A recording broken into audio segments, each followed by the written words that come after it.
യമൻകാരനാകുന്ന ഒരു വ്യക്തി സ്വന്തം ഉമ്മയെ തോളിലെടുത്ത് വെച്ചുകൊണ്ട് ഇങ്ങനെ തവാഫ് ചെയ്യാൻ എന്ത് പ്രയാസം സഹിക്കുന്നുണ്ടാവും. അപ്പൊ തോളിലെടുത്ത് വെച്ചിട്ട് ഇദ്ദേഹം തവാഫ് കഴിഞ്ഞിട്ട് തിരിച്ചു വന്നു. ആരുടെ അടുക്കൽ? അള്ളാന്റെ റസൂലിന്റെ പ്രിയപ്പെട്ട അനുയായിയാകുന്ന അബ്ദുല്ലാഹി ബിൻ ഉമർ റളിയല്ലാഹു അൻഹു അഥവാ ഉമർ റളിയല്ലാഹു അൻഹു മകന്റെ അടുക്കൽ കടന്നു വന്നു.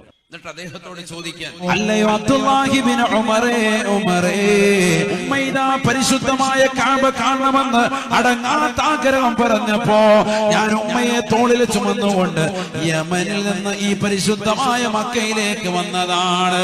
ഇവിടെ എത്തി ഉമ്മയെ തോളിൽ വെച്ചുകൊണ്ട് ഞാൻ തവാഫ് ചെയ്തു. ഇത്രയേറെ പ്രയാസങ്ങൾ സഹിച്ചതാകുന്ന എനിക്ക് ഫഹൽ തറാനി ജസൈതുഹാ, ഉമ്മയോടുള്ള പരിപൂർണമായ പ്രതിഫലം, ഉമ്മയോടുള്ള കടമ പരിപൂർണമായി നിർവഹിച്ചവനല്ലോ എന്ന് അബ്ദുല്ലാഹി ബിൻ ഉമർ റളിയല്ലാഹു അൻഹുയോട് ചോദിക്കുമ്പോ ഉമർ ബിൻ ഖത്താബ് തങ്ങളുടെ മകനെ പറയുകയാ, ലാ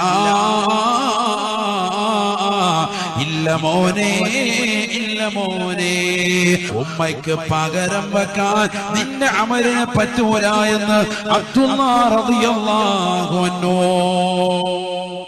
യമനിൽ നിന്ന് ഉമ്മയെ തോളിലെടുത്ത് വെച്ച് മക്കയിലെത്തി. ഇവിടെ വന്നിട്ട് ഉമ്മയെ തോളിലെടുത്ത് വെച്ച് തവാഫ് ചെയ്തു. ഉമ്മയോട് കടപിടിക്കോ, ഉമ്മ ചെയ്തതിനൊക്കെ പകരം വെക്കാൻ പറ്റുമോ? പകരം വെക്കാൻ